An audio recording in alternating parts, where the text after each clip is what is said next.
Return கிஃப்டெல்லாம் ஏனோ தானோன்னு கொடுக்காம நம்ம 90s கிட்ஸ் என்னென்ன யூஸ் பண்ணியிருப்போம் அப்படின்னு யோசிச்சு ரிட்டன் கிஃப்ட் கொடுத்துருக்காங்க. ஆமாம், நாங்கள் ஒரு ஃபங்க்ஷன் போயிருந்தோம். அங்கே கொடுத்துருக்க ரிட்டன் கிஃப்ட்ஸ் எல்லாம் பாருங்களேன்.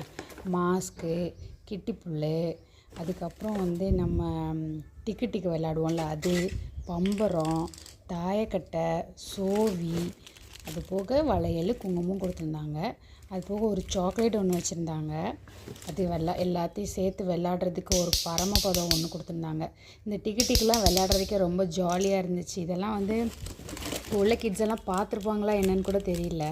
இதெல்லாமே டிஃப்ரெண்ட்டாக யோசித்து இப்போல்லாம் எல்லாருமே ரிட்டன் கிஃப்ட் கொடுக்குறாங்க. பார்க்கவே ரொம்ப சந்தோஷமாக இருந்துச்சு.